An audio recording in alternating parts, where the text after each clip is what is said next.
Después de su estancia en California, la expedición inicia la derrota más dilatada de todo el viaje, que les llevaría al otro lado de la Mar del Sur, al archipiélago de las Filipinas, la Puerta del Oriente. La partida de Cádiz hacía más de 2 años empezaba a ser un lejano recuerdo. Los diarios de a bordo estaban llenos de incidencias y las bodegas, a pesar de haber enviado a Madrid gran cantidad de material científico, se encontraban atestadas de documentación, animales disecados, herbarios, minerales y cartas hidrográficas. En el capítulo anterior vimos cómo la expedición exploró las costas de Alaska a la búsqueda del Paso del Noroeste, una quimera geográfica que despertó la ambición por estas tierras.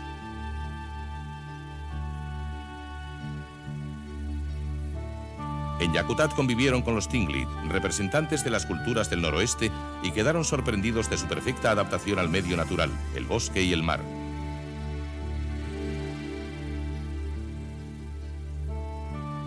La siguiente etapa fue el puerto de Nootka, en la isla de Vancouver. Allí mantuvo España su establecimiento más septentrional, constituyendo un punto de discordia con la Gran Bretaña. Durante 6 años, los españoles convivieron con los Nootkas o Nutchalnuts. Gracias al antropólogo Richard Inglis, el equipo convivió durante unos días con ellos y pudo comprender los problemas que les afectan.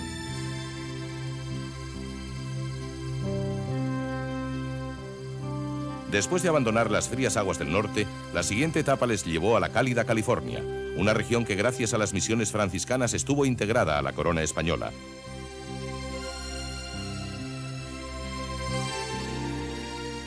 El equipo pudo conocer a los descendientes directos de los antiguos soldados de los presidios californianos que con la actual realidad chicana forman un influyente núcleo de cultura española en esta región, uno de los símbolos norteamericanos.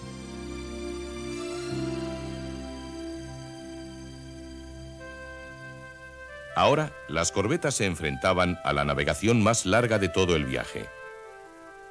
14.000 kilómetros les separaban de Manila por un océano que durante los siglos XVI y XVII fue conocido como el Lago Español.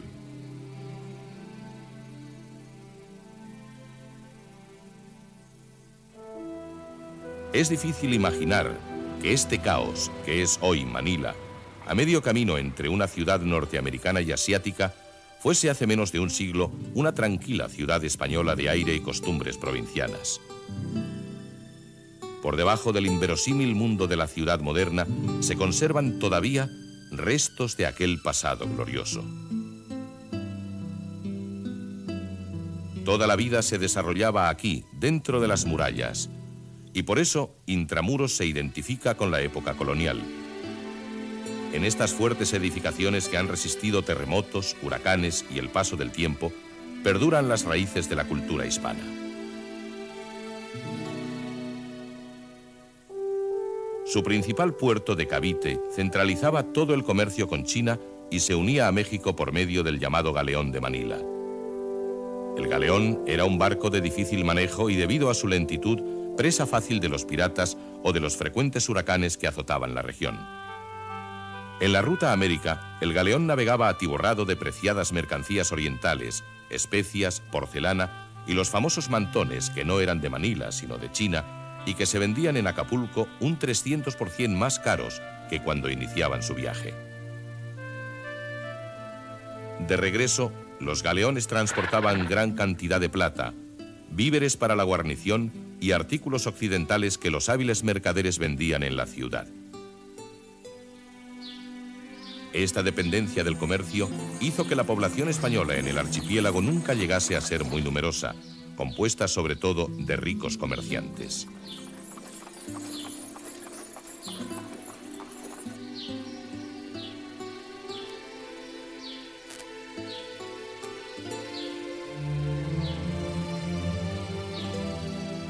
Estos son algunos de los edificios coloniales aquí en Intramuros. Como pueden ver, el estilo es española, a excepción de estas largas celosías que sirven para atenuar el gran calor que ocurre casi todo el año aquí en Manila.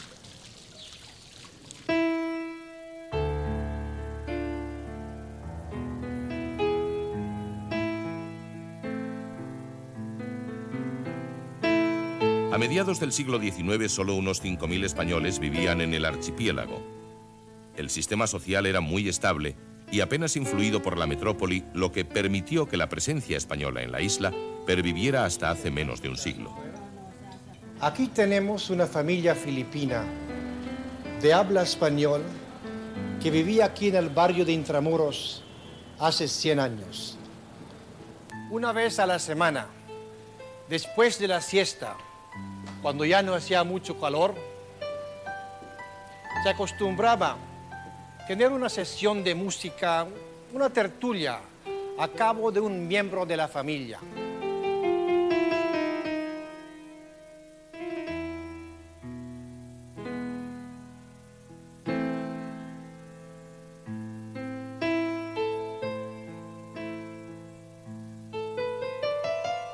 En estas sesiones musicales se solía invitar a personas notables de la sociedad.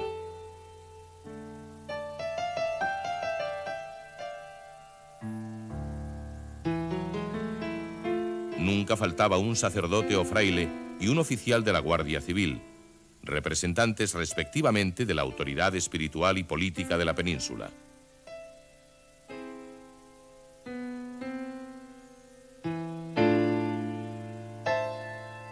También podía invitarse a un rico comerciante, por lo general de sangre china, que mediante el casamiento ligaba su riqueza a la nobleza de la familia española. Un típico representante de estas familias fue José Rizal, padre de la independencia filipina. La miopía de los políticos peninsulares lo condenó a muerte en 1896.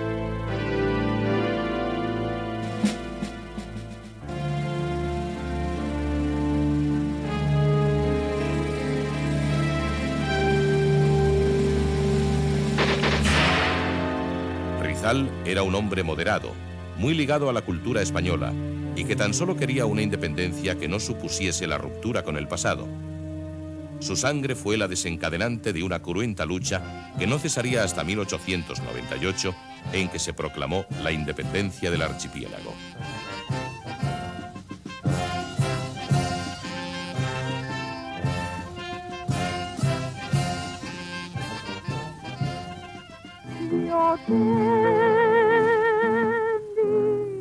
Como en Cuba, España se lanzó a una guerra perdida que desangró la conciencia moral de la época. El heroísmo de los últimos de Filipinas, aquellos soldados del pueblo de Valer, no pudo evitar la profunda crisis intelectual y política que significó para España la pérdida definitiva de los últimos territorios ultramarinos.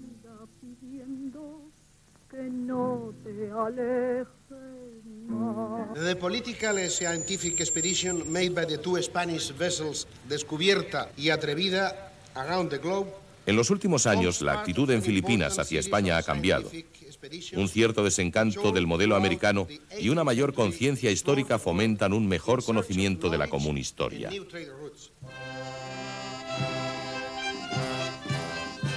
En Manila, coincidió Televisión Española con los actos de conmemoración de la llegada de Malaspina y sus hombres al archipiélago, que culminó colocándose una placa en honor de los expedicionarios, muy cerca del monumento a Rizal y del dedicado a las tropas americanas en la Segunda Guerra Mundial.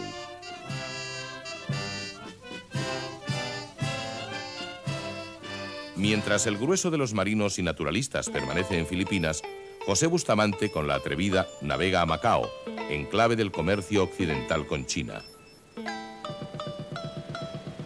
El comercio peletero de la costa del noroeste de América se concentraba en esta bahía portuguesa de Macao. Estudiar este aspecto y vender las pieles recogidas por la tripulación en su etapa anterior fueron los objetivos de Bustamante.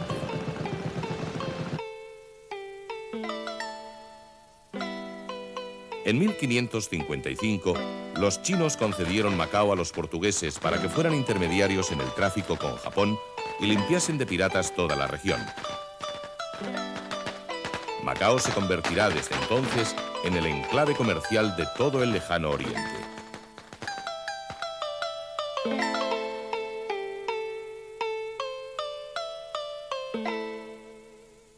Este es el pagoda que Alejandro Malaspina ha visitado y la puerta es la misma de dos siglos cuando Malaspina ha venido aquí, la puerta es la misma, y los carteles chinos dicen Amagao, Amacao, Macao, que quiere decir la bahía de Amá. Con su 500.000 de habitantes apiñados en tan solo 17 kilómetros cuadrados, es el lugar más densamente poblado del mundo. Aquí todo ha sido y es pura negociación. En la actualidad forma parte ya del territorio chino, aunque todavía bajo soberanía portuguesa, con un gobernador y un leal senado. Solo el 3% de la población es, sin embargo, portuguesa. En Macao la vida es mágica y a la vez muy real. Por sus calles, donde se respira la China más profunda, surge como un sutil sueño la presencia portuguesa.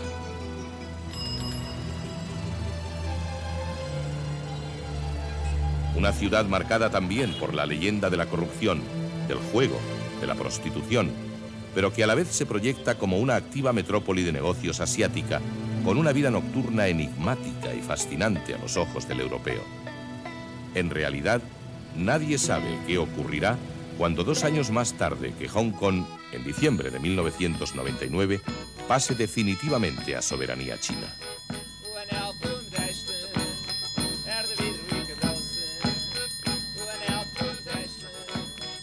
Estas danzas folclóricas portuguesas que bailan en las plazas rostros de rasgados ojos nos hablan del pasado de Macao como un lugar de encuentro. Al amanecer, grupos de gimnastas invaden los mismos lugares para realizar el ancestral arte del Tai Chi. Macao es definitivamente un lugar imposible de definir.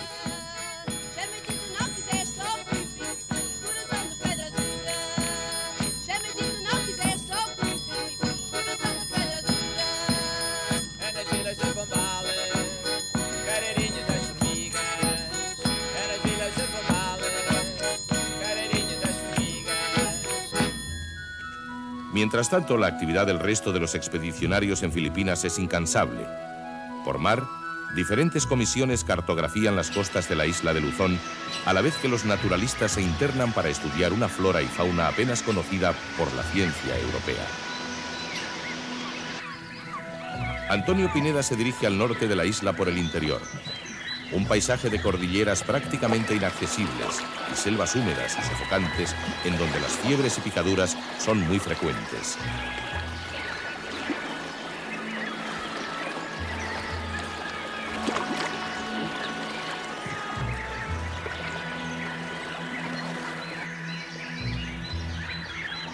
Casi con toda seguridad, Antonio Pineda debió de internarse por uno de estos rápidos y probablemente una canoa tan rudimentaria como esta. Como ven, el paraje este es de una gran belleza y quizá a más de uno le resulte familiar, ya que aquí en el cauce de este río se rodaron la mayoría de las secuencias de la película de Ford Coppola, Apocalypse Now.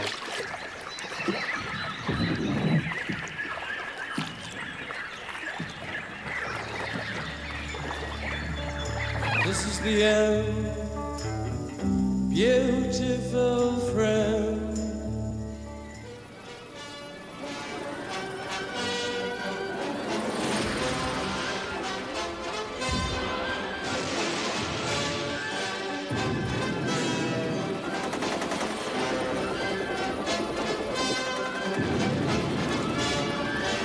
Esta zona de Pasanján en la que transcurrió la filmación de Apocalipsis Now ya por entonces era una zona muy conflictiva y con frecuencia los helicópteros del ejército filipino recibían la orden de abandonar el rodaje para ir a combatir, esta vez ya con fuego real, en el interior de la jungla.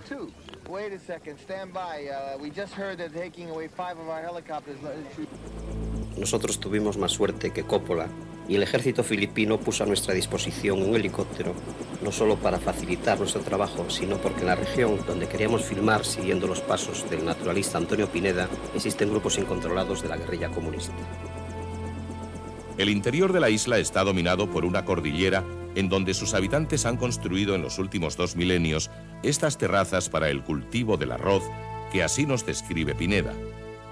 Los cuadros y cuadrilongos con los que se detienen las aguas y dividen los terrenos para el cultivo del arroz daban el aspecto de un jardín artificiosamente desordenado.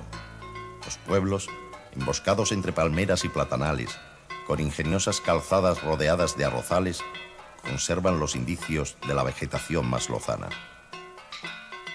Los habitantes de aquellas serranías obligan a varias precauciones militares, si bien son incapaces de atacar a un hombre armado. Profesan tanto horror a toda arma de fuego que un solo fusilazo alarma a toda la montaña sin que se atrevan a atacar. Pero si los viajeros se desnudan, se descuidan o se duermen, tienen casi seguro el amanecer degollados.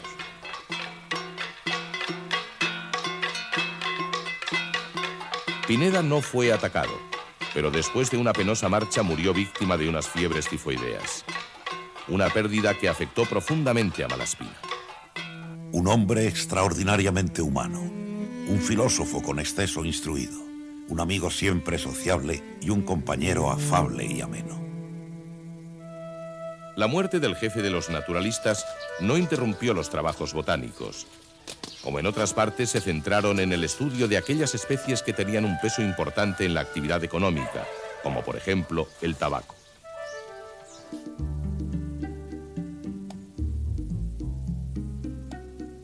Como todos los productos ancestrales de calidad, el tabaco sigue conjugando la herencia y la elaboración artesanal con la más puntera tecnología. La Compañía General de Tabacos de Filipinas fue fundada hace más de un siglo por el Marqués de Comillas.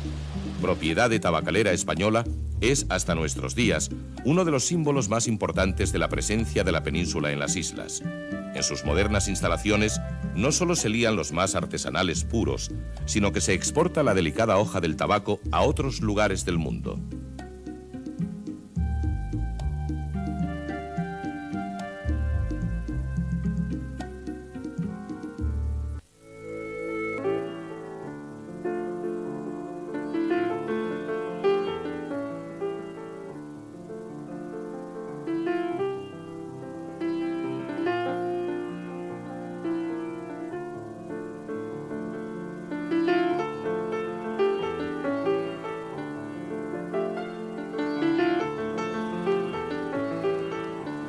Este fue siempre el fin último del largo proceso que acabamos de ver, el placer de fumarse un buen cigarro.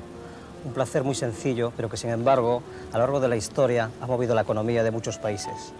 En la época de Malaspina, el tabaco era un monopolio de la corona, lo que se llamaba el estanco del tabaco. De ahí que sigamos llamándole estancos a los lugares donde hoy día compramos tabaco. Malaspina, que de hecho ya había estado en Manila navegando para la Real Compañía de Filipinas, era totalmente partidario de la libertad de comercio. Sus propuestas sobre este tema eran tan claras y radicales que contribuyeron a su caída en desgracia al poco de regresar a España. Mientras persistía la época de tifones, las corbetas permanecieron 6 meses en Manila, pero a finales del año 1792, la expedición puso rumbo al sur del archipiélago, al puerto de Zamboanga, en la isla de Mindanao. En su nueva etapa, los marinos se acercaban a la frontera real y última del imperio. Unos pocos soldados y misioneros mantenían allí la presencia española, en una tierra que aún hoy sigue siendo conflictiva y peligrosa. Llevo en Filipinas desde 1968. Aquí en la iglesia de Mindanao estamos muy comprometidos con acercarnos a la misión de una manera integral, porque desde luego sabemos que no podemos predicar el Evangelio a estómagos vacíos. Los amigos de Allende y los Mares se preocupan un poquito de Filipinas, de los peligros, y realmente hay peligros.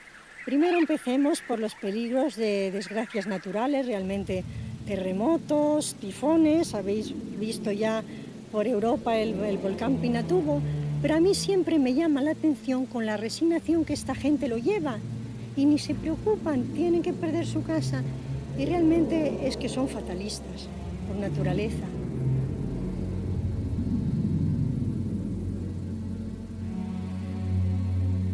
Una de las cosas que llama muchísimo la atención a personas que venimos por primera vez, a mí me llamó la atención hace unos años, es el sentido de intuición que tiene esta gente y la de curanderos que pululan por todas las partes de Filipinas. Entonces nos encontramos en nuestras comunidades, jefes que decimos de barangay o de capilla, que realmente tienen poderes psíquicos para curar. que realmente curarán en nombre de Jesucristo, pero es un poder psíquico especial que tienen. Filipinas y algunas islas del Pacífico son el país más psíquico del mundo.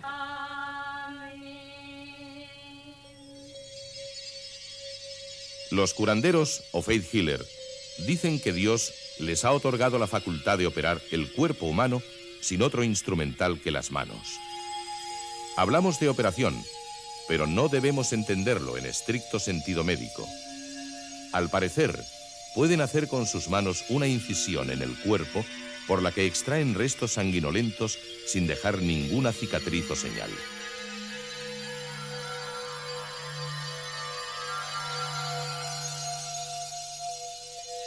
Todas estas intervenciones, a pesar de lo espectacular de las imágenes, nos resultaban bastante difíciles de creer, así que decidimos probar nosotros mismos. Alegando tener una úlcera sangrante, me presté a ser operado por el curandero.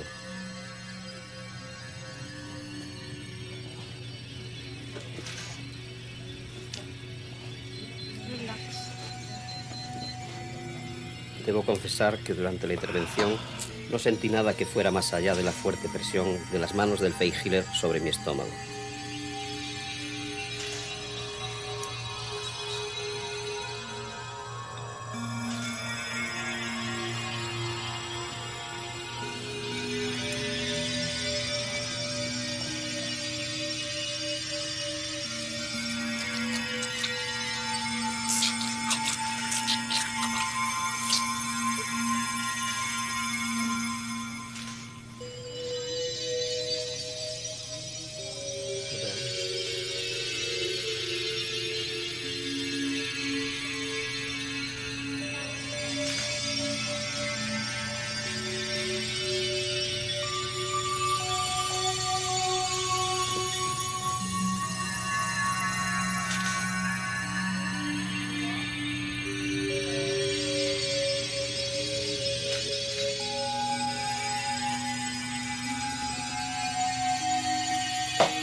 Sobre esto que acaban de ver, si es verdad o fraude, no voy a ser yo quien se pronuncie, puesto que está demostrado que ha habido personas que se han curado con estas técnicas quirúrgicas de los faith healer.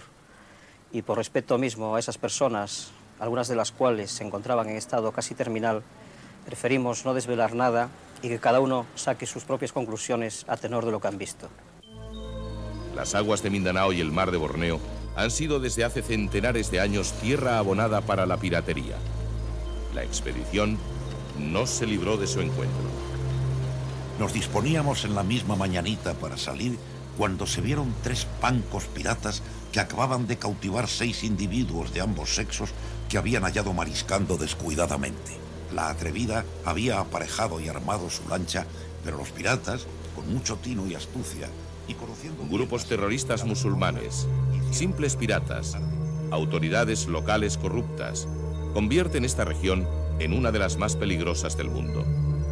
Los numerosos secuestros de monjas y sacerdotes españoles en la isla de Basilán y en Zamboanga dan fiel testimonio de ello.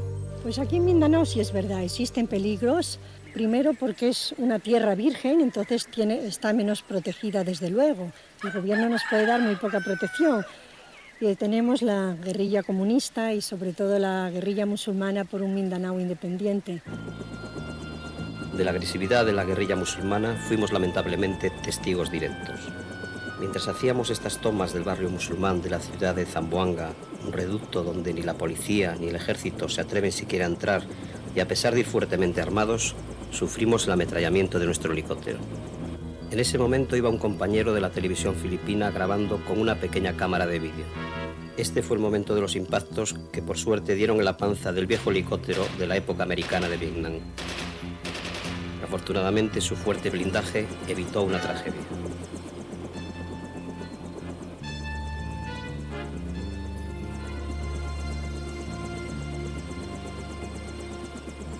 El paisaje de la zona es un laberinto de islas coralinas imposible de controlar por ninguna autoridad.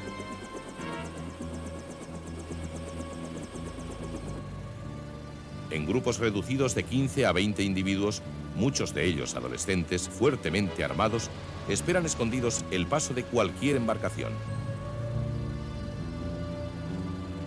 Cada grupo pirata controla una restringida área de actuación.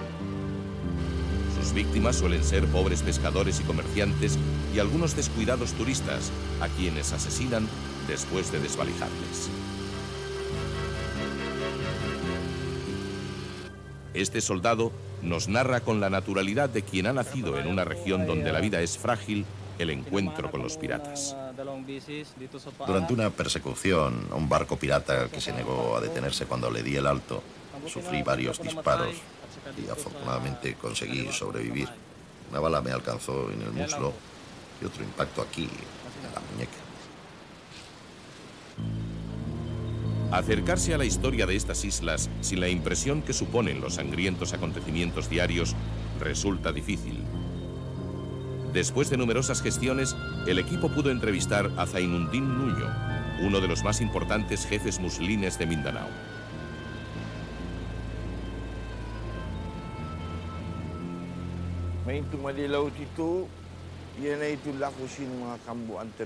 En tiempos de mi bisabuelo, la isla de Balangingli, donde vivía mi pueblo, fue arrasada por los españoles, que secuestraron a las mujeres y a los niños y los enviaron para cristianizarlos al norte de Filipinas. Durante 2 años, mis gentes los buscaron por todo el archipiélago, atacando a los poblados españoles, hasta que pudieron ser rescatados.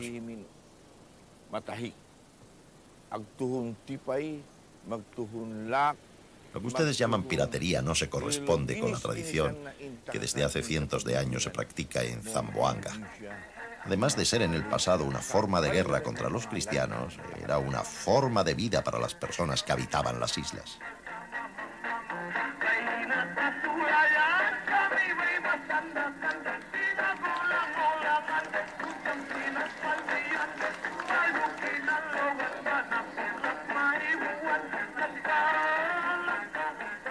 Desde Mindanao, la expedición continúa su singladura. El 15 de enero de 1793, cruzaban por tercera vez la línea ecuatorial rumbo al puerto de Sídney, en Australia, en una travesía de más de 5.000 kilómetros bordeando la Gran Barrera Coralina.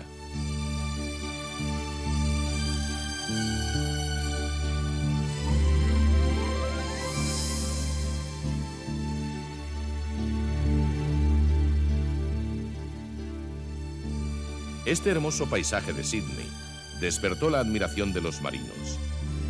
No cabe una descripción adecuada de la hermosura de la bahía y de la admiración que debe causar a todo navegante luego que se interna en ella.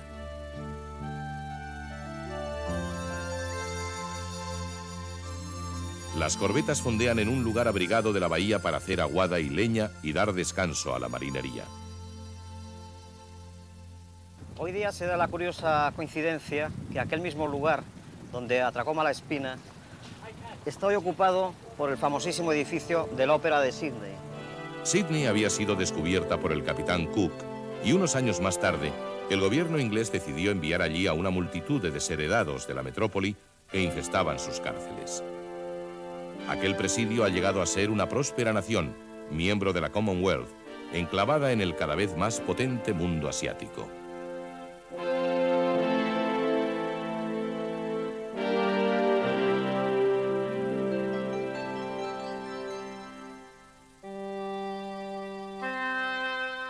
Después de dejar el infierno de la cárcel en los mares del sur, las corbetas ponían rumbo a la isla de Babau, en el archipiélago de las Tonga, para encontrarse con el paraíso y el mito del buen salvaje.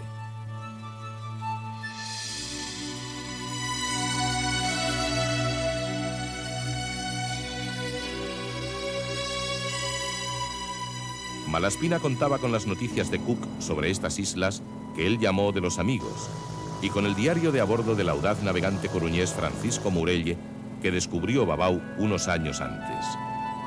El archipiélago lo componen más de 150 islas coralinas, la mayoría de ellas deshabitadas.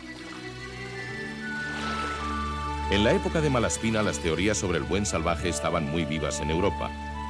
El desencanto se había apoderado del hombre occidental. ¿Queréis saber, escribe Diderot, la historia abreviada de nuestra miseria? Existía un hombre natural. se ha introducido dentro de este hombre un hombre artificial y se ha suscitado en la caverna una guerra civil que dura toda la vida. Desde el principio de nuestro viaje, la etapa de los mares del sur era sin duda la que más nos seducía. Por los diarios de Malaspina y por la imagen que en Europa se tiene de estas islas, estábamos seguros de llegar a uno de los paraísos más perdidos del mundo. Eduardo Klein, el patrón del barco con el que vivimos en Chile la aventura de cruzar a vela al Cabo de Hornos, nos puso en contacto con Eduardo y Claudia, una pareja de navegantes que, cautivados por la belleza del lugar, decidieron echar definitivamente el ancla en estos mares. A bordo de su barco, el Charrúa, navegaremos de isla en isla siguiendo la derrota de la expedición.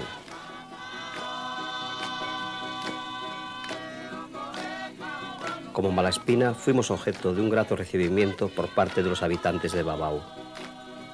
Ya reunidos en la playa, nos dirigimos a saludar a Buna, el cual se hallaba rodeado de muchas mujeres.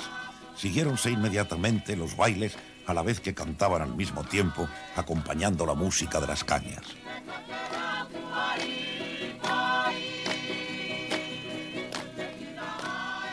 La cabeza, los brazos, las piernas se movían con igual compás. Una media risa, las diferentes actitudes de los ojos, la misma respiración modulaba, manifestaban que no había fibra alguna en toda la máquina que no participase del placer que a la sazón los ocupaba. El cava es la bebida ritual de las islas en la que se simula el sacrificio humano golpeando la raíz con un hacha. En la antigüedad, el cava se fermentaba ligeramente con la saliva, y así Malaspina no dudará en su diario en confesarnos sus reparos ante tal licor. La vista de cómo se preparaba el cava no podía alentar mucho los deseos de beberlo, pero sin embargo no me rehusé a probarlo. Los marinos y científicos, entre el descanso y la disciplina, fueron presa fácil de los dulces agasajos de los naturales. Incluso el propio comandante Malaspina, que, como observamos en este indiscreto apunte de uno de los pintores, se deja acicalar por dos bellas nativas. No cabe una pintura de la buena fe con la cual estos naturales se abandonan al recién venido.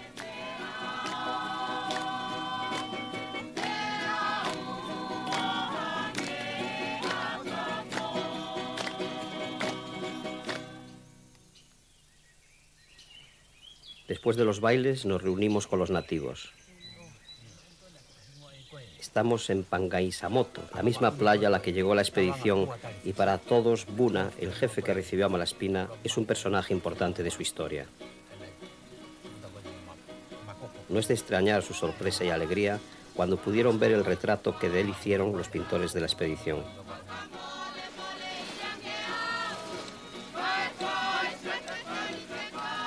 Desde aquí el equipo se dirigió a Nuku'alofa, en la isla de Tongatapu, la capital del archipiélago. Con una población de 30.000 habitantes, se puede decir que es la única ciudad del reino.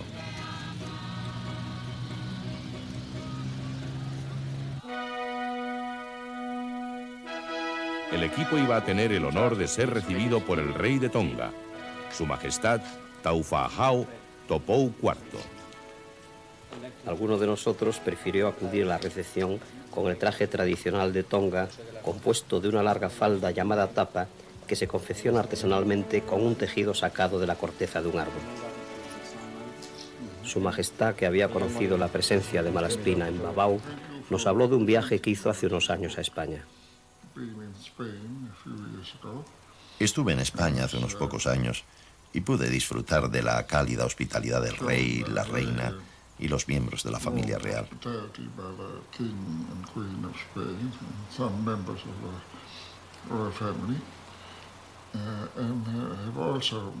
También me reuní con el rey de España en Japón, en los funerales por el emperador.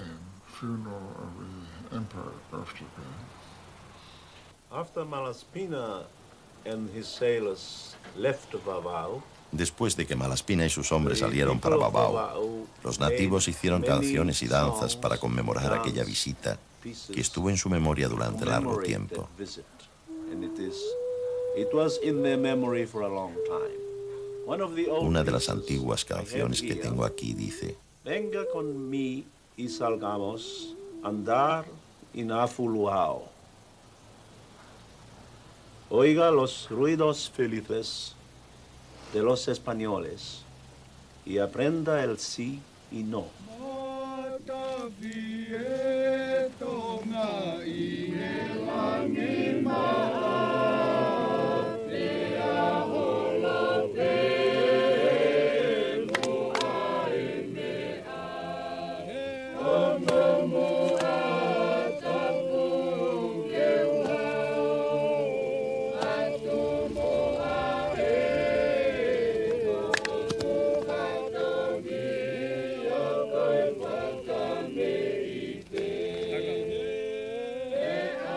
Hoy, en Nuku'alofa, justo al otro lado del mundo, es domingo, y la estricta observancia de los preceptos protestantes predicados por los rígidos reverendos wesleyanianos censura todo tipo de actividad.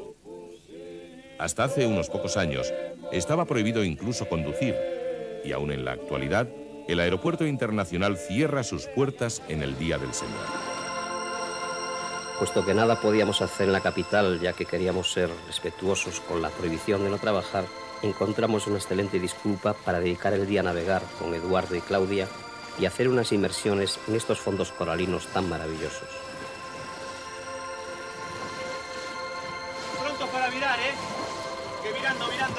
Ok, apoyando, Pepe. Cazando, Ángel cazando. Andrés, cambia de mata por otro lado. Claudia, dale la camioneta de cazando ahora.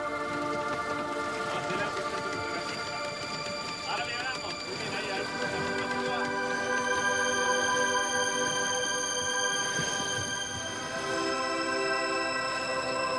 Tapana, aquí, charrúa. ¿Qué tal?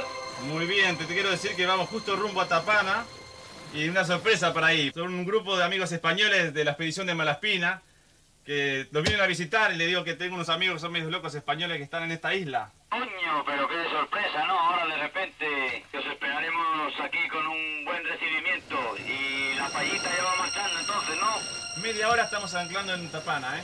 Coño, no sabrás si se habrán traído unos ducaditos, tabaco negro por ahí, ¿eh? Y algún chorizo o algún jamón, a lo mejor. Cuando emprendimos esta casi vuelta al mundo siguiendo los pasos de Malaspina, empezamos a sentir esa sensación de infinitud que probablemente experimentaron los grandes viajeros ante la inmensidad del planeta. Sin embargo, algo fue constantemente empequeñeciendo aquella impresión. La cantidad de españoles que íbamos encontrando por los lugares más lejanos e insospechados. Pero sin lugar a dudas, el grupo de navegantes que aquí viven, ahora varados en esta playa, se llevan la palma. No hemos querido preguntarles el motivo de su ida, puesto que observando su vida aquí, en este paraíso, probablemente sería una pregunta estúpida. Pertenecen a esa clase de buscadores que ha habido y habrá en todas las épocas, como el propio Malaspina, como tantos otros aventureros.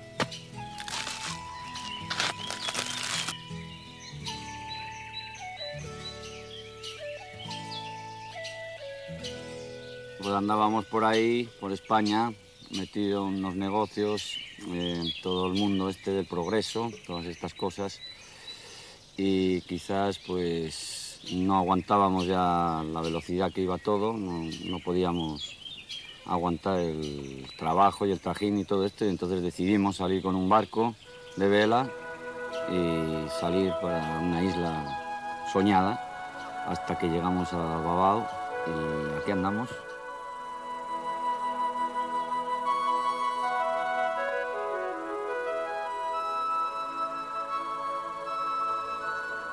Bueno, ahora vamos a ir ahí arriba a mirar la comida que hay en esta isla y le dejamos a Pilarín haciendo la paella, a ver qué pasa. Vamos para allá. Esto es muy bonito. Mucha comida. Papayas. Aquí tenemos el árbol del pan, que es un producto clásico de la Polinesia. Es un alimento muy bueno y el capitán Cook ya hablaba de ello. Incluso creo que lo trató de tratar de plantarlo en otras tierras, ¿no? Porque es un alimento muy fuerte, muy rico, ¿no? Estas plantas que tenemos aquí son manioque, que es un tubérculo parecido a la patata. Estos son los... Con esto hacemos tortillas, cuando no hay patata y quedan igual de deliciosas o mejor, ¿no? Y bueno... Tortilla española. Tortilla española, claro, claro. Esto es un paraíso para... Caicai, que dicen ellos. Mango, puro mango. Bueno, como estamos viendo, aquí tenemos todo tipo de comida. No necesitamos nosotros vivir en una ciudad y luchar para tener un montón de dinero y tantas cosas que hay en la vida occidental, ¿no? Aquí con la pesca y toda la comida que tenemos en la tierra vivimos como millonarios, no. Yo me considero que vivo bastante mejor, mira, con purito y todo. Este amigo que tenemos aquí es Tatafu Pascala, el dueño de esta isla, y este es su palacete. Este hombre es el que hace marchar la isla y ha plantado todo esto y ha trabajado tantos años para tener este manantial de comida que no para, ¿no? Aquí los cerdos que tiene él son los mejores alimentados del mundo, yo creo. Comen de todo bueno, ¿no? Y el dinero que saca de la copra o de lo que vende, ¿qué crees que hace? Pues se lo da a su familia, a su hija, para que se compren ropa o lo que quieran. A él le importa 3 carajos. Aquí al dinero no le llaman simplemente dinero, sino que le llaman el cáncer del dinero. Este es mi barco con el que hemos cruzado el Pacífico, como unas 6.000 millas. Se llama 7 de Julio y se ha portado muy bien. Estoy muy contento con él, ¿no? Porque hemos tenido un par de días de mal tiempo y, bueno, lo ha soportado bastante bien y aquí estamos, felices, ¿no? Cuando me entra la morriña me vengo aquí al barco y, como veis, tengo ahí una foto de San Sebastián y entonces pongo una casé del Orfeón Donostiarra o cualquier otra de allí, de mi tierra. Aunque el paisaje es diferente, de todas formas podéis comprobar cómo suena aquí en Babao el Orfeón Donostiarra en este caso.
Como nos gusta mucho la música y tenemos pues bastante tiempo libre, hemos decidido hacer ni más ni menos que la Tapana Band, famosísima en todo el Pacífico, yo creo.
Pero mientras Malaspina y sus hombres se reencuentran con la naturaleza amable de Babau, vientos de guerra soplan en la lejana Europa.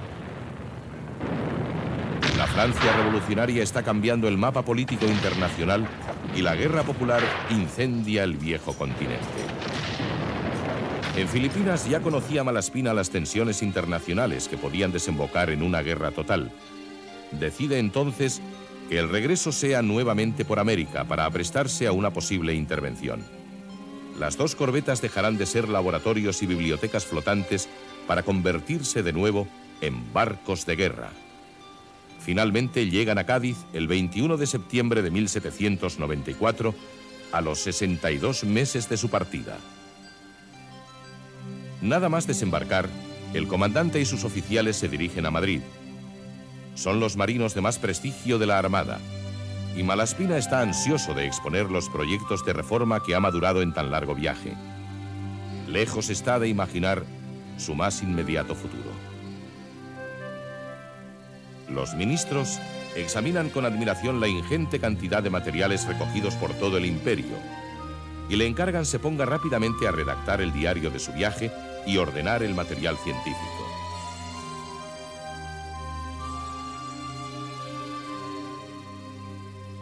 Los oficiales se reparten el trabajo y mientras unos se dedican a completar la cartografía, otros trabajan sobre las observaciones astronómicas. Los naturalistas reemprenden los estudios en el Real Jardín Botánico de Madrid. Pero mucho habían cambiado las cosas en España y en Europa. Recibido por Carlos IV y toda la corte, Malaspina intuye ya el odio y la envidia que despierta en el nuevo valido del rey, Manuel Godoy. Estamos en el cuartel del Conde Duque de Madrid, que fue antiguamente de la Guardia de Corps, donde fue traído Alejandro Malaspina tras su detención a finales del año 95. Durante aquel año, él fue partícipe y testigo de los numerosos complots que en Madrid intentaban acabar con la vieja forma despótica de gobierno que hundía cada día más el país en la miseria moral.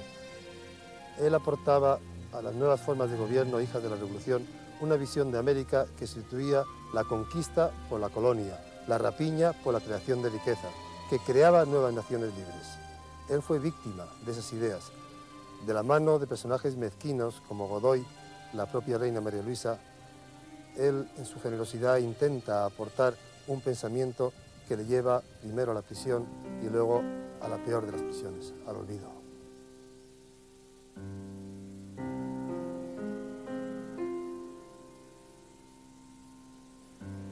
Tenemos a Malaspina en este castillo de San Antón, en estos muros, en una mazmorra donde el valido Godoy había conseguido meterlo. ¿Qué hacía Malaspina? Este hombre libre, este hombre que había navegado por todos los mares del mundo entre estos muros oscuros del castillo de San Antón. Malaspina, sabemos, pudo, al fin, tener comunicación con el exterior, poder escribir, poder recibir correspondencia. Sabes que he vivido 20 años en el mar o entre continuas privaciones, de modo que todo lo que pudiera incomodar al físico del prójimo no es para mí más que una simple broma. La causa que me ha conducido hasta aquí no me da lugar sino a repetir que en las mismas circunstancias volvería 1000 veces a hacer lo mismo. Su ánimo estaba alto, era un hombre sereno, pero desde el punto de vista físico, ¿cómo estaba Malaspina? Malaspina sufría. Y sufría, y esta es la cosa curiosa, justamente de las enfermedades que él había tratado de prevenir en la expedición. La comida que le daban, el rancho que le darían en ese castillo era totalmente insuficiente. Malaspina tenía problemas de equilibrio, de falta de coordinación de movimientos, de dolores articulares, de dolores generalizados en las piernas, las encías hinchadas y esto es muy importante, manchas, dice, rojas y violáceas en las piernas. El diagnóstico de una carencia de vitamina B, el problema del beriberi, las dos cosas las tenía Malaspina, carencia de vitamina B y carencia de vitamina C, el escorbuto. Y es justamente para prevenir estas enfermedades y estas carencias que había hecho Malaspina su esfuerzo durante toda la expedición. Daros una imagen de este país, sin ofender a la verdad Durante 7 largos años, Malaspina permanece en estas húmedas mazmorras. 7 largos años viendo cómo desde el puerto de La Coruña los barcos despliegan sus velas rumbo al nuevo continente. Paradoja cruel que le haría más insufribles sus penalidades. Por fin, y gracias a la intervención directa de Napoleón, es puesto en libertad y condenado al exilio perpetuo en su tierra natal. Estamos entrando en la bahía de La Spezia. Malaspina vuelve a su tierra italiana y todavía mantiene la esperanza de que en breve sea llamado de España. Sin embargo, esto no ocurrió nunca y estas serían las últimas millas que habría de recorrer en su vida. También fue esta la última vez que vio el mar. Retorna Malaspina a su tierra natal que sufre las convulsiones del nuevo siglo. Corría el año de 1803 y el ciclón napoleónico había barrido también la península italiana. Ahora las tierras de la familia Malaspina ya no eran feudos, sino que pertenecían a la nueva república. En Mulazzo, su pueblo, el castillo donde nació se desmoronaba. Todo le hablaba de ruina y melancolía, mientras se reencontraba con la memoria y los fantasmas de su niñez, como aquel Dante, tan familiar, en cuyas obras aprendió a leer.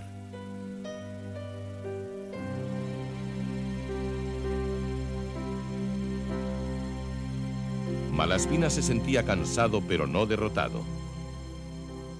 Se traslada a vivir a Pontremoli, en donde no quiere comprar un palacio, sino que alquila esta casa. Retoma las viejas amistades y todo el mundo conoce su prestigio. Las autoridades de las ciudades cercanas como Pisa, Milán y Florencia le piden consejo e incluso le ofrecen algún cargo público. Y es el invitado de honor en los refinados salones de la región, donde en largas tertulias habla de su viaje. Se ha escrito que Malaspina se sentía italiano en España y español en Italia, y siempre pensaba a España. Precisamente en el momento en que este pueblo vivía su más terrible página del siglo, es decir, en 1808, Alejandro expresaba su deseo de ser llamado y poder servir aún a la nación española. Pero esto nunca ocurrió. Enfermo de cáncer de estómago, el 9 de abril de 1810, al amanecer, Alejandro Malaspina fallece rodeado de unos pocos amigos.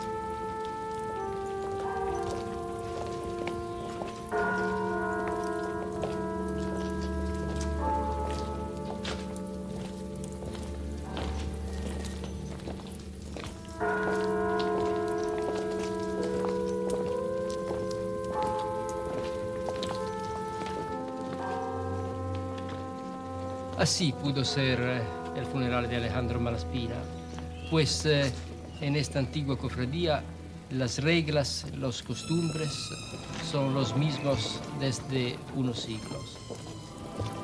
Aunque Malaspina viviese bastante aislado, los ciudadanos de Pontremoli bien conocían la grandeza de sus empresas y apreciaban su austero pero franco carácter. Y por este acudieron en gran número a las solemnes exequias que se celebraron en la catedral.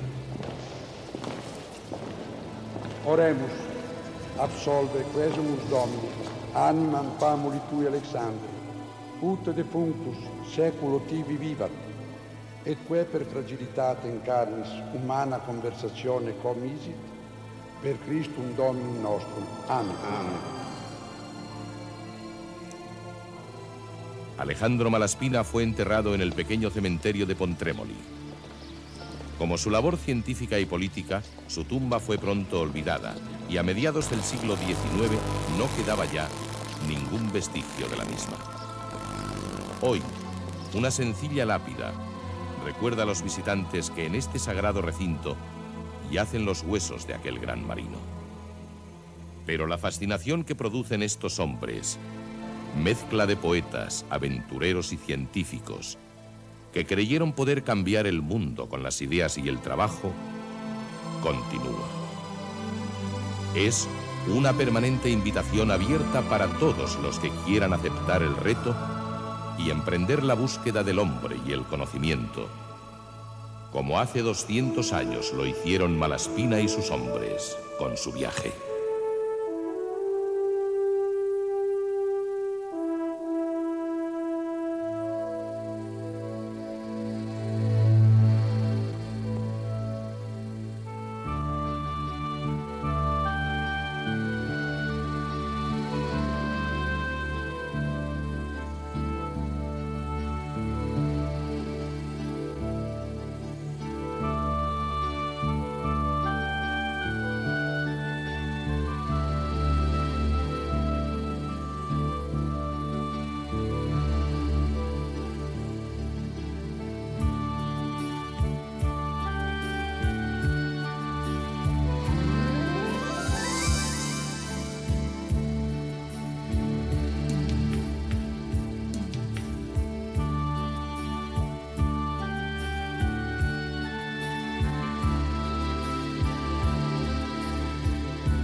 Del monumento a Rizal y del dedicado a las tropas americanas en la Segunda Guerra Mundial.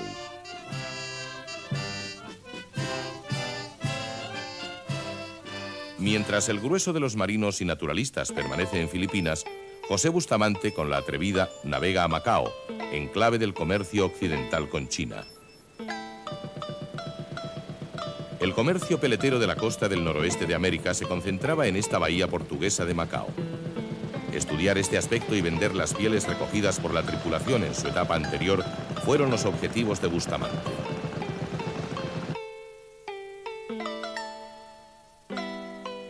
En 1555, los chinos concedieron Macao a los portugueses para que fueran intermediarios en el tráfico con Japón y limpiasen de piratas toda la región.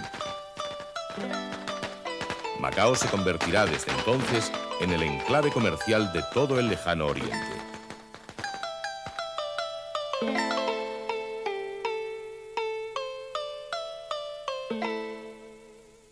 Este es el pagoda que Alejandro Malaspina ha visitado y la puerta es la misma de dos siglos. Cuando Malaspina ha venido aquí, la puerta es la misma y los carteles chinos dicen Amagao, Amacao, Macao, que quiere decir la bahía de Amá. Con su 500.000 de habitantes apiñados en tan solo 17 kilómetros cuadrados, es el lugar más densamente poblado del mundo. Aquí todo ha sido y es pura negociación. En la actualidad forma parte ya del territorio chino, aunque todavía bajo soberanía portuguesa, con un gobernador y un leal senado. Solo el 3% de la población es, sin embargo, portuguesa. En Macao la vida es mágica y a la vez muy real. Por sus calles, donde se respira la China más profunda, surge como un sutil sueño la presencia portuguesa.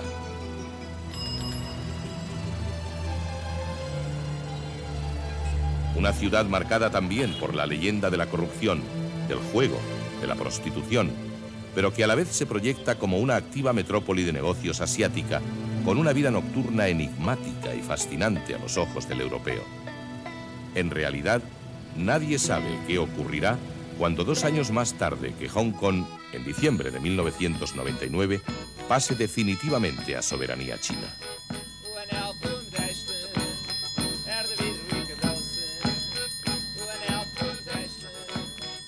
Estas danzas folclóricas portuguesas que bailan en las plazas rostros de rasgados ojos nos hablan del pasado de Macao como un lugar de encuentro. Al amanecer, grupos de gimnastas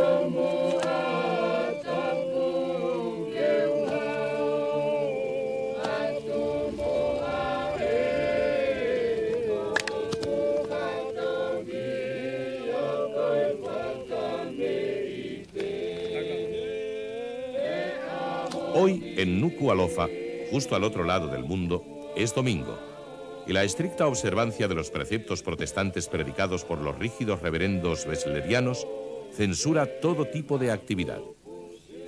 Hasta hace unos pocos años estaba prohibido incluso conducir, y aún en la actualidad, el aeropuerto internacional cierra sus puertas en el Día del Señor.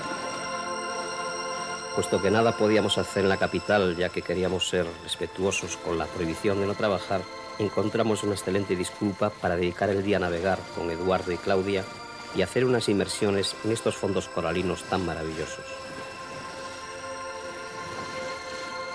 Pronto para virar, ¿eh? Que virando. Ok, amollando, está Pepe. Cazando, Ángel cazando. Andrés, cambia de mata por otro lado. Claudia, dale la camioneta de cazando ahora. Ahora le ganamos. Muy bien, ahí,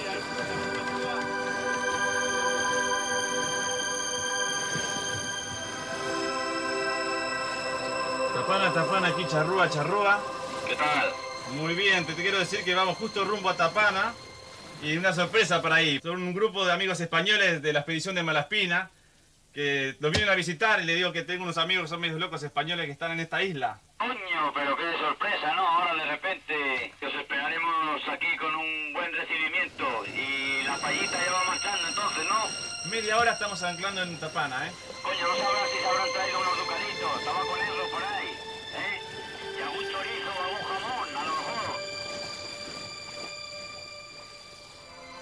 Cuando emprendimos esta casi vuelta al mundo siguiendo los pasos de Malaspina, empezamos a sentir esa sensación de infinitud que probablemente experimentaron los grandes viajeros ante la inmensidad del planeta. Sin embargo, algo fue constantemente empequeñeciendo aquella impresión. La cantidad de españoles que íbamos encontrando por los lugares más lejanos e insospechados. Pero sin lugar a dudas, el grupo de navegantes que aquí viven, ahora varados en esta playa, se llevan la palma. No hemos querido preguntarles el motivo de su ida, puesto que observando su vida aquí, en este paraíso, probablemente sería una pregunta estúpida. Pertenecen a esa clase de buscadores que ha habido y habrá en todas las épocas, como el propio Malaspina, como tantos otros aventureros.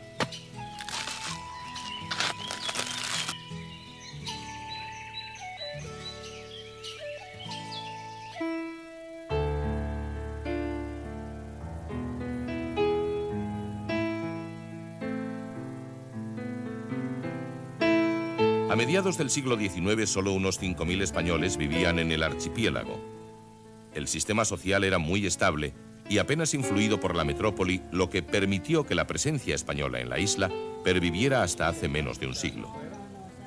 Aquí tenemos una familia filipina de habla español que vivía aquí en el barrio de Intramuros hace 100 años. Una vez a la semana, después de la siesta, cuando ya no hacía mucho calor, se acostumbraba a tener una sesión de música, una tertulia, a cargo de un miembro de la familia.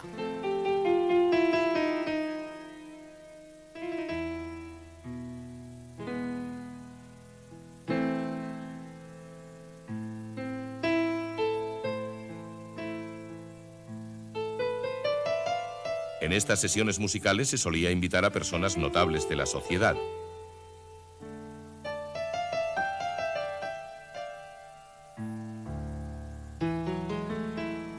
Nunca faltaba un sacerdote o fraile y un oficial de la Guardia Civil, representantes respectivamente de la autoridad espiritual y política de la península.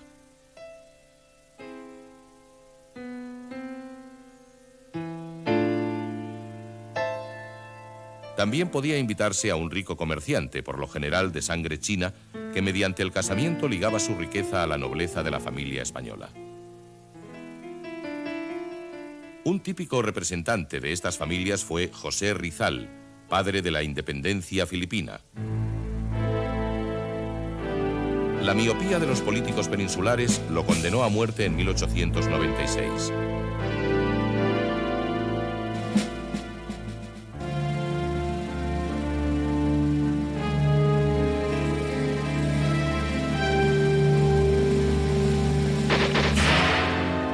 Rizal era un hombre moderado, muy ligado a la cultura española y que tan solo quería una independencia que no supusiese la ruptura con el pasado. Su sangre fue la desencadenante de una cruenta lucha que no cesaría hasta 1898, en que se proclamó la independencia del archipiélago.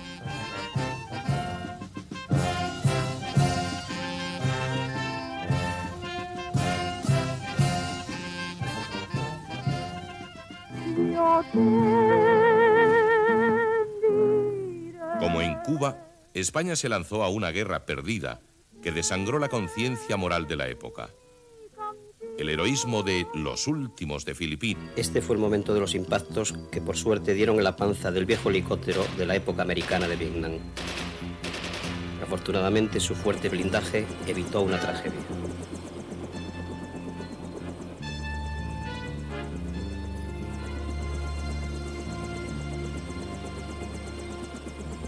El paisaje de la zona es un laberinto de islas coralinas imposible de controlar por ninguna autoridad.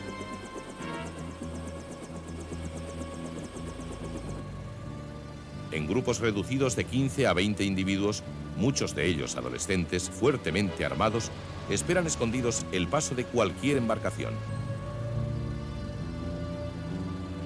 Cada grupo pirata controla una restringida área de actuación. Sus víctimas suelen ser pobres pescadores y comerciantes y algunos descuidados turistas, a quienes asesinan después de desvalijarles. Este soldado nos narra con la naturalidad de quien ha nacido en una región donde la vida es frágil el encuentro con los piratas. Durante una persecución a un barco pirata que se negó a detenerse cuando le di el alto, sufrí varios disparos y afortunadamente conseguí sobrevivir. Una bala me alcanzó en el muslo y otro impacto aquí, en la muñeca.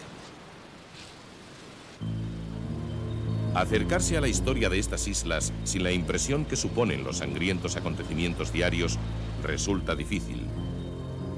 Después de numerosas gestiones, el equipo pudo entrevistar a Zainuddin Nuño, uno de los más importantes jefes muslines de Mindanao.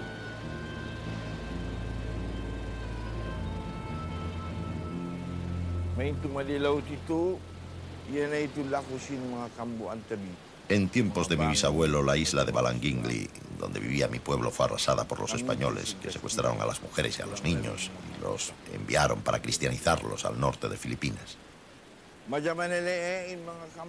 Durante 2 años, mis gentes los buscaron por todo el archipiélago, atacando a los poblados españoles, hasta que pudieron ser rescatados.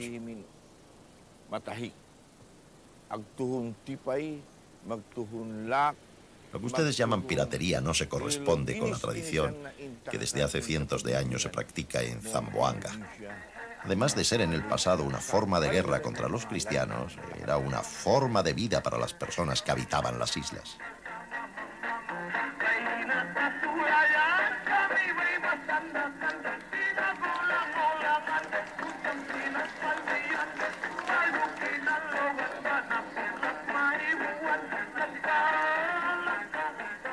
Desde Mindanao, la expedición continúa su singladura.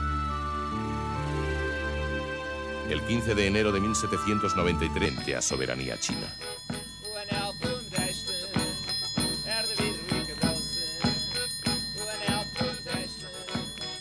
Estas danzas folclóricas portuguesas que bailan en las plazas rostros de rasgados ojos nos hablan del pasado de Macao como un lugar de encuentro. Al amanecer, grupos de gimnastas invaden los mismos lugares para realizar el ancestral arte del Tai Chi. Macao es definitivamente un lugar imposible de definir.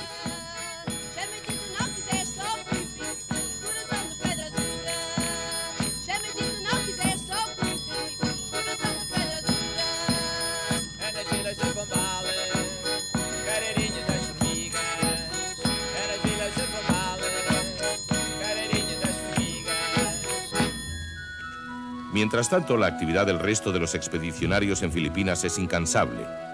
Por mar, diferentes comisiones cartografían las costas de la isla de Luzón, a la vez que los naturalistas se internan para estudiar una flora y fauna apenas conocida por la ciencia europea.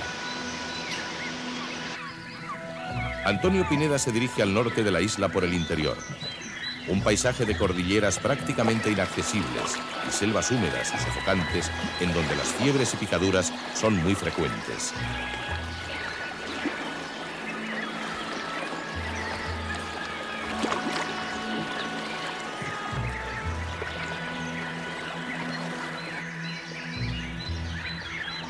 Casi con toda seguridad, Antonio Pineda debió de internarse por uno de estos rápidos y probablemente en una canoa tan rudimentaria como esta. Como ven, el paraje este es de una gran belleza y quizá a más de uno le resulte familiar, ya que aquí en el cauce de este río se rodaron la mayoría de las secuencias de la película de Ford Coppola, Apocalypse Now.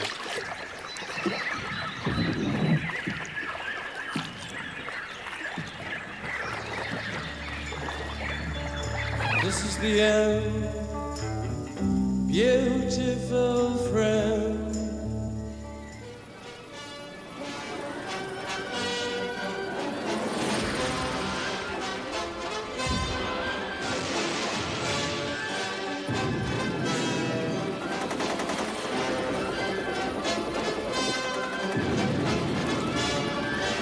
Esta zona de Pasanján en la que transcurrió la filmación de Apocalipsis Now ya por entonces era una zona muy conflictiva y con frecuencia los helicópteros del ejército filipino recibían la orden de abandonar el rodaje para ir a combatir, esta vez ya con fuego real, en el interior de la jungla.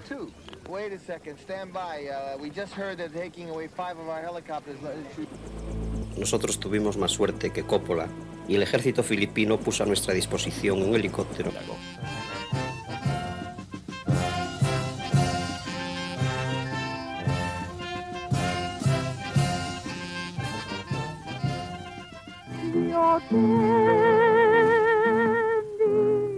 Como en Cuba, España se lanzó a una guerra perdida que desangró la conciencia moral de la época. El heroísmo de los últimos de Filipinas, aquellos soldados del pueblo de Valer, no pudo evitar la profunda crisis intelectual y política que significó para España la pérdida definitiva de los últimos territorios ultramarinos.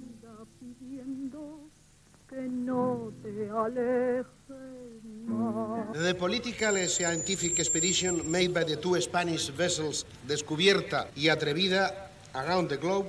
En los últimos años, la actitud en Filipinas hacia España ha cambiado. Un cierto desencanto del modelo americano y una mayor conciencia histórica fomentan un mejor conocimiento de la común historia.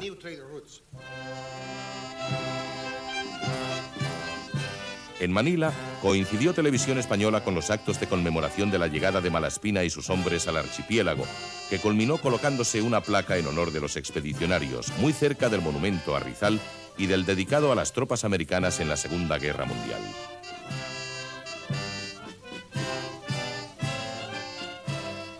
Mientras el grueso de los marinos y naturalistas permanece en Filipinas, José Bustamante, con la Atrevida, navega a Macao, enclave del comercio occidental con China. El comercio peletero de la costa del noroeste de América se concentraba en esta bahía portuguesa de Macao. Estudiar este aspecto y vender las pieles recogidas por la tripulación en su etapa anterior fueron los objetivos de Bustamante.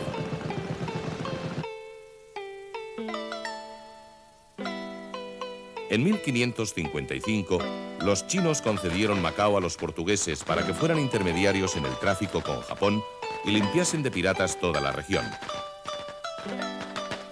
Macao se convertirá desde entonces en el enclave comercial de todo el lejano oriente.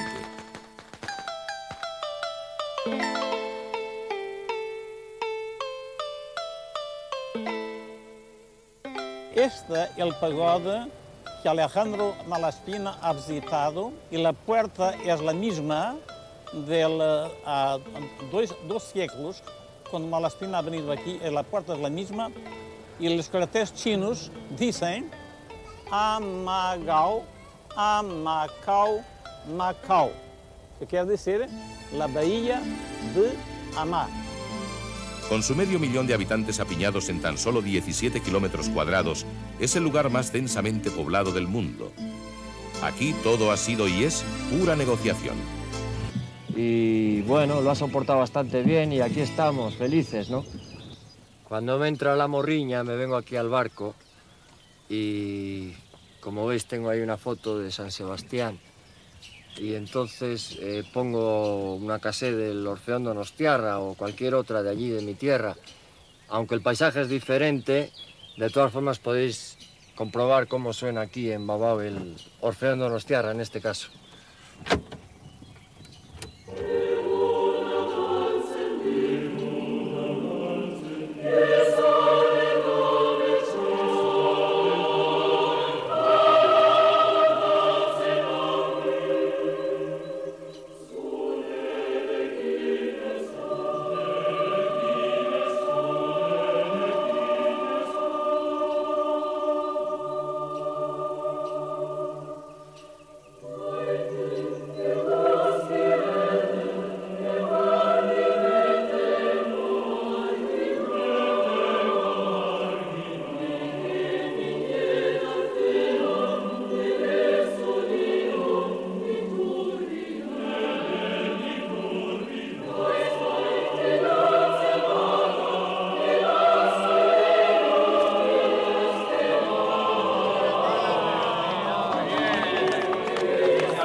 Como nos gusta mucho la música y tenemos pues bastante tiempo libre, hemos decidido hacer ni más ni menos que la Tapana Band, famosísima en todo el Pacífico, yo creo.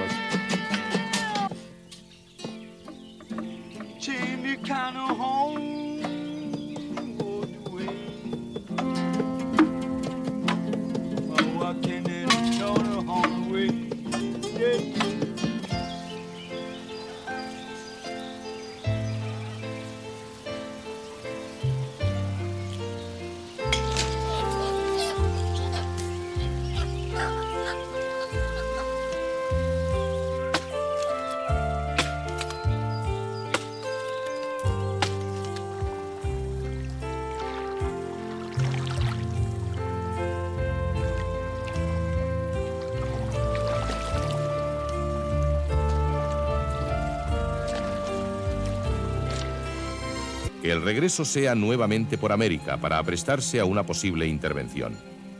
Las dos corbetas dejarán de ser laboratorios y bibliotecas flotantes para convertirse de nuevo en barcos de guerra. Finalmente llegan a Cádiz el 21 de septiembre de 1794, a los 62 meses de su partida. Nada más desembarcar, el comandante y sus oficiales se dirigen a Madrid. Son los marinos de más prestigio de la Armada, y Malaspina está ansioso de exponer los proyectos de reforma que ha madurado en tan largo viaje. Lejos está de imaginar su más inmediato futuro. Los ministros examinan con admiración la ingente cantidad de materiales recogidos por todo el imperio y le encargan se ponga rápidamente a redactar el diario de su viaje y ordenar el material científico.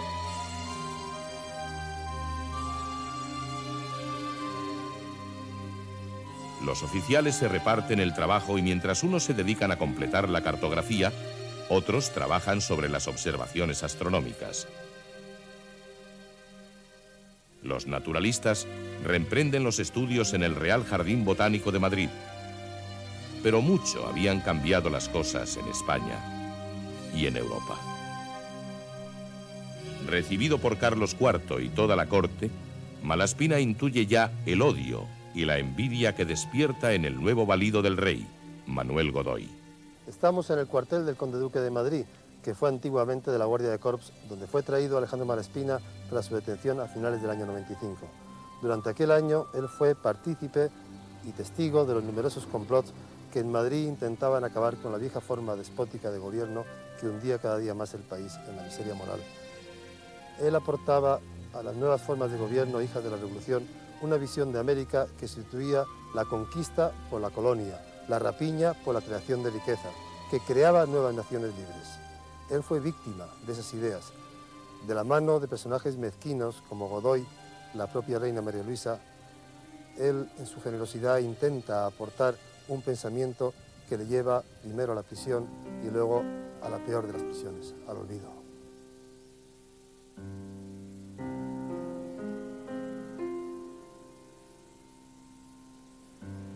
Tenemos a Malespina en este castillo de San Antón, en estos muros, en una mazmorra donde el valido Godoy había conseguido meterlo. ¿Qué hacía Malespina? Este hombre libre, este hombre que había navegado por todos los mares del mundo entre estos muros oscuros del castillo de San Antón. Malespina, sabemos, pudo, al fin, tener comunicación con el exterior, poder escribir, poder... Es frágil el encuentro con los piratas. Durante una persecución a un barco pirata que se negó a detenerse cuando le di el alto, sufrí varios disparos y afortunadamente conseguí sobrevivir. Una bala me alcanzó en el muslo y otro impacto aquí, en la muñeca. Acercarse a la historia de estas islas sin la impresión que suponen los sangrientos acontecimientos diarios resulta difícil. Después de numerosas gestiones, el equipo pudo entrevistar a Zainuddin Nuño, uno de los más importantes jefes musulines de Mindanao.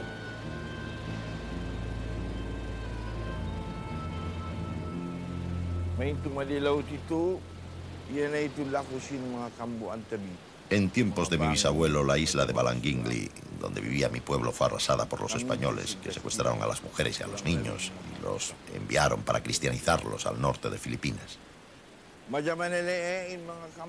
Durante 2 años, mis gentes los buscaron por todo el archipiélago, atacando a los poblados españoles, hasta que pudieron ser rescatados.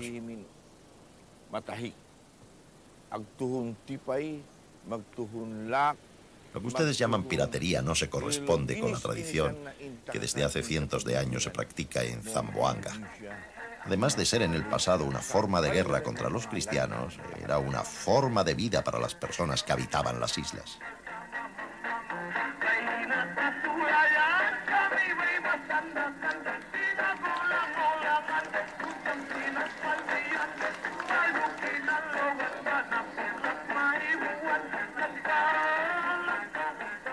Desde Mindanao, la expedición continúa su singladura.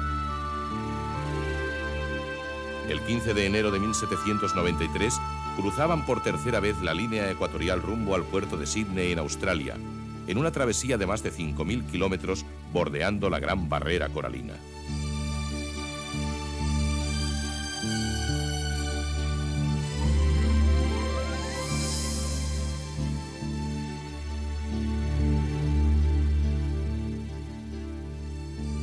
Este hermoso paisaje de Sídney despertó la admiración de los marinos.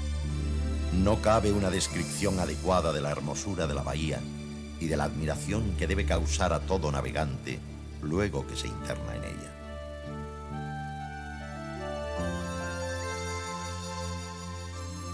Las corbetas fondean en un lugar abrigado de la bahía para hacer aguada y leña y dar descanso a la marinería. Hoy día se da la curiosa coincidencia que aquel mismo lugar donde atracó Malespina está hoy ocupado por el famosísimo edificio de la Ópera de Sídney. Sídney había sido descubierta por el capitán Cook y uno...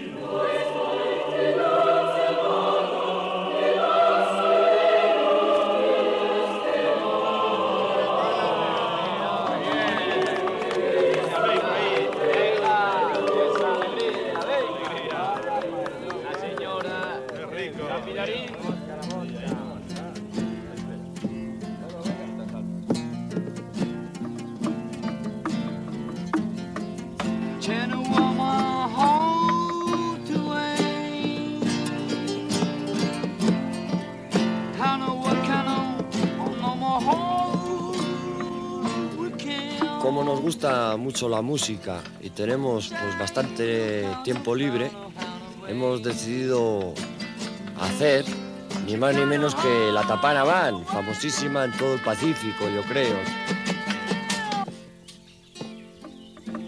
take me kind of home all the way.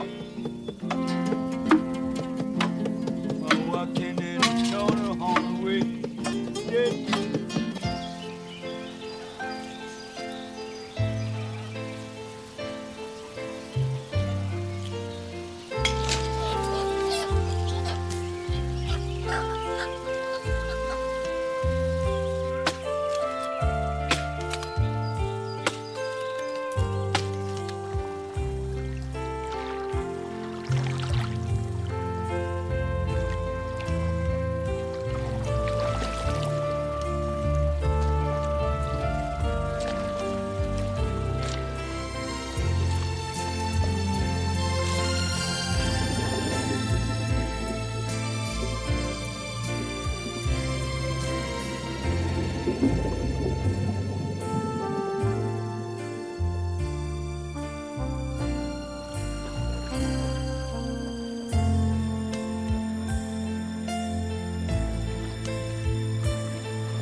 Pero mientras Malaspina y sus hombres se reencuentran con la naturaleza amable de Babau, vientos de guerra soplan en la lejana Europa. La Francia revolucionaria está cambiando el mapa político internacional y la guerra popular incendia el viejo continente. En Filipinas ya conocía Malaspina las tensiones internacionales que podían desembocar en una guerra total. Decide entonces que el regreso sea nuevamente por América para aprestarse a una posible intervención. Las dos corbetas... Metido en unos negocios, todo el mundo este del progreso, todas estas cosas, y quizás pues no aguantábamos ya la velocidad que iba todo, no podíamos aguantar el trabajo y el trajín y todo esto, y entonces decidimos salir con un barco de vela y salir para una isla soñada, hasta que llegamos a Babau y aquí andamos.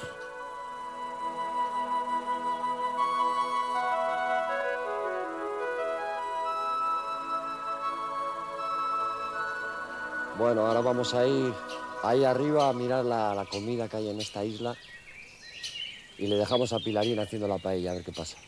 Vamos para allá. Esto es muy bonito. Mucha comida. Papayas. Aquí tenemos el árbol del pan, que es un producto clásico de la Polinesia. Es un alimento muy bueno y el capitán Cook ya hablaba de ello. Incluso creo que lo trató de trasplantar, de tratar de plantarlo en otras tierras, ¿no? Porque es un alimento muy fuerte, muy rico, ¿no? Estas plantas que tenemos aquí son manioque, que es un tubérculo parecido a la patata. Estos son los... Con esto hacemos tortillas. Cuando no hay patata y quedan igual de deliciosas, o mejor, ¿no? Y bueno... Tortilla española. Tortilla española, claro, claro. Esto es un paraíso para... Caicai, que dicen ellos. Mango, puro mango. Bueno, como estamos viendo, aquí tenemos todo tipo de comida.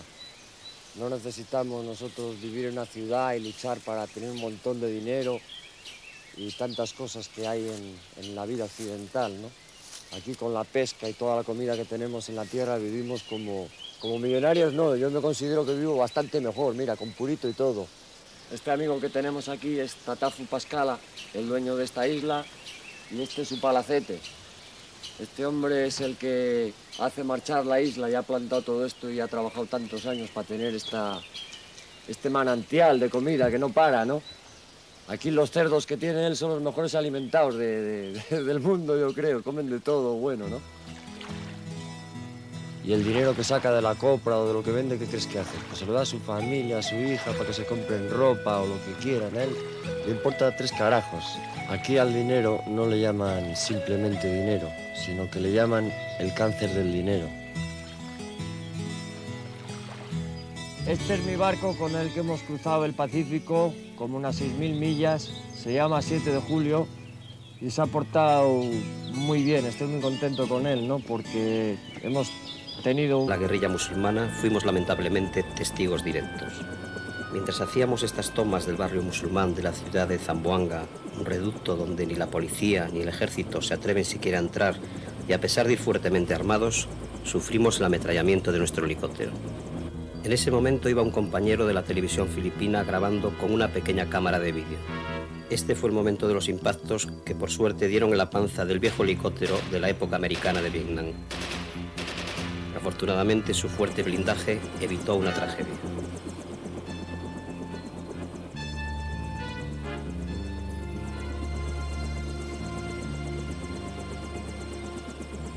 El paisaje de la zona es un laberinto de islas coralinas imposible de controlar por ninguna autoridad.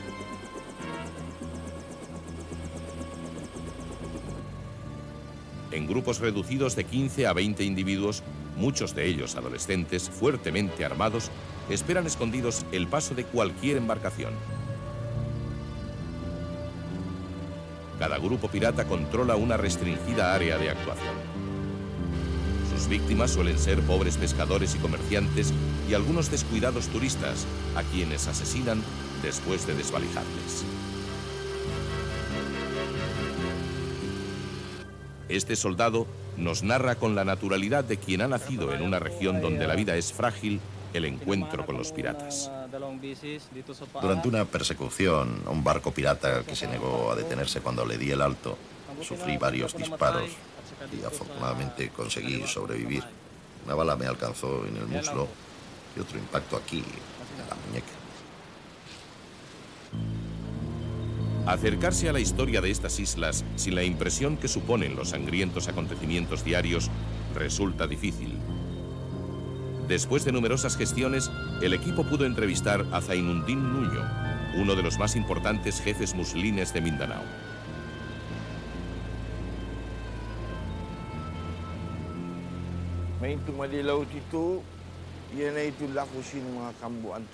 En tiempos de mi bisabuelo, la isla de Balangingli, donde vivía mi pueblo, fue arrasada por los españoles, que secuestraron a las mujeres y a los niños y los enviaron para cristianizarlos al norte de Filipinas.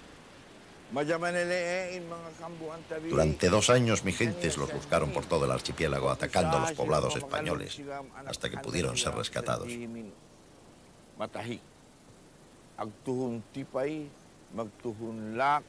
Lo que ustedes llaman piratería no se corresponde con la tradición que desde hace cientos de años se practica en Zamboanga. Además de ser en el pasado una forma de guerra contra los cristianos, era una forma de vida para las personas que habitaban las islas. La revolucionaria está cambiando el mapa político internacional y la guerra popular incendia el viejo continente. En Filipinas ya conocía Malaspina las tensiones internacionales que podían desembocar en una guerra total. Decide entonces que el regreso sea nuevamente por América para aprestarse a una posible intervención. Las 2 corbetas dejarán de ser laboratorios y bibliotecas flotantes para convertirse de nuevo en barcos de guerra. Finalmente llegan a Cádiz el 21 de septiembre de 1794, a los 62 meses de su partida. Nada más desembarcar, el comandante y sus oficiales se dirigen a Madrid. Son los marinos de más prestigio de la Armada, y Malaspina está ansioso de exponer los proyectos de reforma que ha madurado en tan largo viaje. Lejos está de imaginar su más inmediato futuro. Los ministros examinan con admiración la ingente cantidad de materiales recogidos por todo el imperio y le encargan se ponga rápidamente a redactar el diario de su viaje y ordenar el material científico.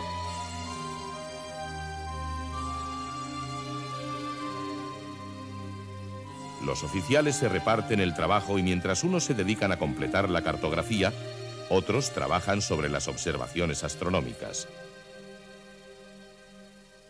Los naturalistas reemprenden los estudios en el Real Jardín Botánico de Madrid. Pero mucho habían cambiado las cosas en España y en Europa. Recibido por Carlos IV y toda la corte, Malaspina intuye ya el odio y la envidia que despierta en el nuevo valido del rey, Manuel Godoy. Estamos en el cuartel del conde duque de Madrid, que fue antiguamente de la Guardia de Corps, donde fue traído Alejandro Malaspina tras su detención a finales del año 95. Durante aquel año él fue partícipe y testigo de los numerosos complots que en Madrid intentaban acabar con la vieja forma despótica de gobierno que hundía cada día más el país en la miseria moral. Él aportaba a las nuevas formas de gobierno hijas de la Revolución una visión de América que sustituía la conquista por la colonia, la rapiña por la creación de riqueza, que creaba nuevas naciones libres. Él fue víctima de esas ideas, de la mano de personajes mezquinos como Godoy, la propia reina María Luisa. Él, en su generosidad, intenta aportar un pensamiento que le lleva primero a la prisión y luego a la peor de las prisiones, al olvido.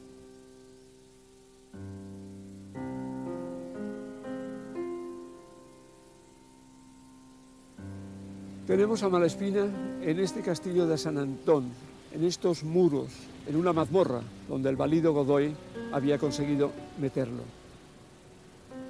¿Qué hacía Malaspina?